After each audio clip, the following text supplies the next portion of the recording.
everyone, my name is Andrew Kaplan. I'm a PhD student at the Montreal Neurological Institute studying nerve regeneration.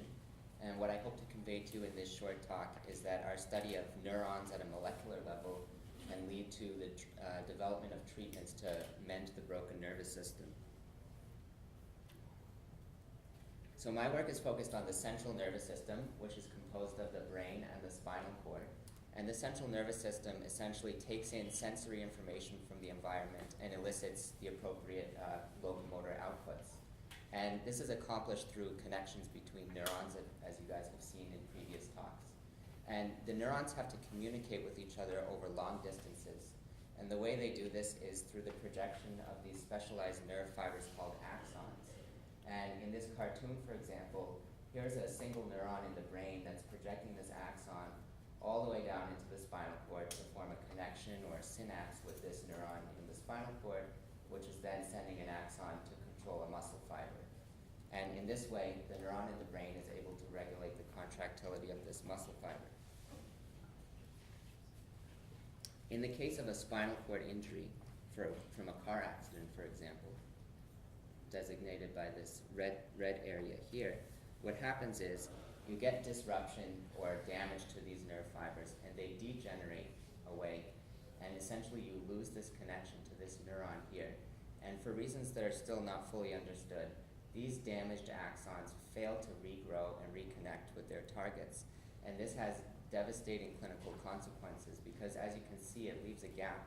And you have a disruption in this circuit, and the neurons in the brain can no longer talk to the neurons in the spinal cord, and this can cause paralysis. And this is really a major problem that modern medicine has still yet to address. As you know, there are no treatments for spinal cord injury to restore movement in these patients. And in the US alone, there's over 250,000 individuals that are living with spinal cord injury, with an estimated 12,000 new injuries per year. And other neurological diseases, such as neurodegenerative diseases like Alzheimer's disease, as well as stroke. This is also a similar problem seen in these diseases in that there's damage to axons, they fail to regenerate, and these patients have permanent loss of function. So my work is focused on developing strategies to get these damaged axons to regrow so that they can talk to their targets again. And this requires an understanding of neurons at a molecular and cellular level. So here's a single neuron way up close growing in a tissue culture dish. And this is the cell body of the neuron. These are the dendrites around the cell body. And this is the axon. And this is actually a growing axon. And this large structure at the tip of the axon is called the growth cone. And the growth cone is this highly modal structure that's essentially the motor at the tip of the axon that guides its growth through the environment and senses the environment.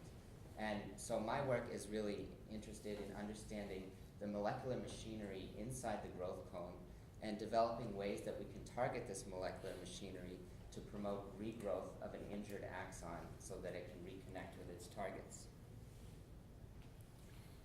And we can actually learn a lot just by growing neurons in a culture dish. And in one such experiment, I've grown neurons that I've isolated from rodent embryo brains until they form this dense carpet or meshwork. So here you're just looking at a carpet of neurons. You can't make out any individual parts. It's so dense. There's all these axons and cell bodies.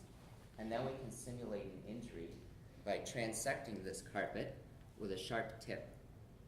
And then you get this gap. And then on each side you have the uninjured surface of the carpet of neurons. And then over time, we can observe the regrowth of axons into this gap. And using specific stains, we can visualize the growth cones in green at the tips of the axons in red. So this is a good system to study different drugs or genetic manipulations that could promote the regrowth of axons after an injury. So through a series of experiments, we discovered a drug that actually stimulates axon regeneration. So this is an injury that's treated with placebo where you see some regrowth, and you might be confused because I mentioned that they don't regrow, but because these neurons are isolated from embryos, they do have some ability to regrow in this context. So we see some regrowth, But with the drug, we see robust regrowth of axons all the way across to the other side of the injury, and it's starting to fill in this gap. And then we've also tested this drug in mice where we've injured the optic nerve, which, like the spinal cord, fails to regenerate after an injury. And what you're looking at here is an optic nerve section on the side, and between the arrowheads is the injury site, and to the right is the direction of regeneration. And as you can see in the placebo-treated animals, there are a few axons that grow past the injury, but not many. And then in animals that have been treated with the drug, we see axons growing past the injury. So these are really exciting results that are bringing us closer to the development of new treatments to stimulate axon regeneration to hopefully regain function for patients. Thank you.